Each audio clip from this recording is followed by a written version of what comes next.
ચૈતર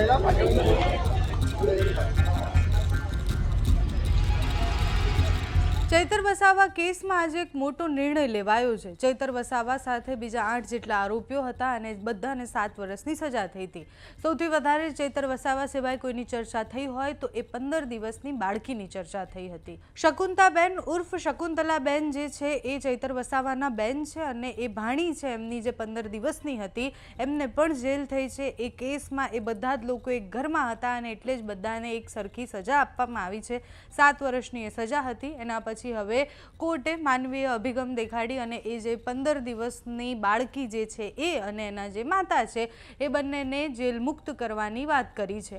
અત્યારે તો છેલ્લા કેટલાય દિવસોથી આ ખૂબ ચર્ચામાં રહેતો વિષય હતો કે કેવી રીતના એ 15 દિવસની દીકરીને પણ જેલ થઈ શકે કે પછી એટલી નાની દીકરી કેવી રીતના જેલમાં જાય।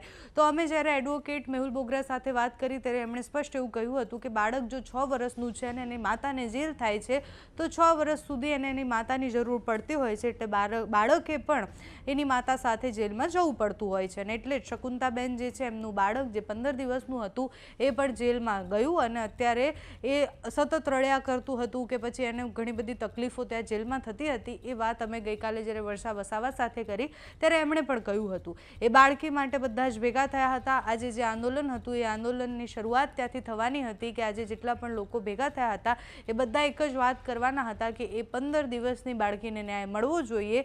ડેડિયાપાડામાં એક બાજુ જ્યારે હજારો લોકો હજારો આદિવાસીઓ ભેગા થયા છે ચૈતર વસાવાના સમર્થનમાં, જ્યારે એવું કહેવાના હતા કે 15 દિવસની દીકરીને પણ જેલમાં નાખવામાં આવી છે ત્યારે કોર્ટનો એ નિર્ણય છે કે હવે એમને જેલ મુક્ત જલ્દી કરી દેવામાં આવશે અને એમને જામીન પણ જલ્દી મળી જવાના છે। પ્રશ્ન એ થતો હતો કે ચૈતર વસાવાનો કેસ એમની સાથે આટલા જેટલા પણ લોકો હતા એ બધા મોટા ભાગના એમના પરિવારના સભ્યો જ છે એટલે આ જે શકુંતાબેન છે શકુંતાબેનના પતિ પણ આ કેસમાં એમને પણ જેલ થઈ છે એટલે પતિ પત્ની બંને જેલમાં હતા।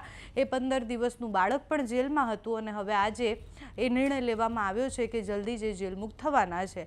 પ્રશ્ન એ આવે છે કે ચૈતર વસાવાના પત્ની શકુંતલાબેન ક્યારે જેલ મુક્ત થશે એટલે આ કેસમાં બંને જે મહિલાઓ છે બંનેનું નામ શકુંતલા છે એટલે એમના જે બેન છે અને પત્ની છે એ બંને ક્યારે જેલ મુક્ત થવાના છે। 15 દિવસની બાળકી અને એની માતા જે છે એ જેલ મુક્ત ટૂંક સમયમાં થશે। શકુંતલાબેન ચૈતર વસાવા એ હાઈકોર્ટમાંથી સ્ટે લઈને આવે છે કે કેમ ચૈતર વસાવાનું ધારાસભ્ય પદ કેવી રીતના રહે છે એના ઉપર નજર રહેવાની છે। આજે આખા ગુજરાતની નજર એ ડેડિયાપાડા પર છે કારણ કે 4 રાજ્યોમાંથી બધા જ લોકો ભેગા થયા છે ડેડિયાપાડા અને એક જ મંચ પરથી બધા જ નેતાઓ જે છે એટલે કે એ આમ આદમી પાર્ટીના નેતા હોય કે પછી કોંગ્રેસના નેતા હોય કે પછી બીજા રાજ્યમાંથી આવેલા નેતા હોય એ આદિવાસી માટે શું કહે છે એ ભિલિસ્તાનની વાત કરે છે કે કેમ એ જોવાનું રહ્યું। તમારું આ વિષય પર શું માનવું છે અમને કમેન્ટ્સમાં જણાવજો। અત્યારે આ વિડીયોમાં બસ આટલું। જો તમે અમને યુટ્યુબ પર જોઈ રહ્યા હોય તો સબસ્ક્રાઈબ કરજો, ફેસબુક પર જોઈ રહ્યા હોય તો ફોલો કરજો, અમારા વિડીયોને લાઈક અને શેર કરજો।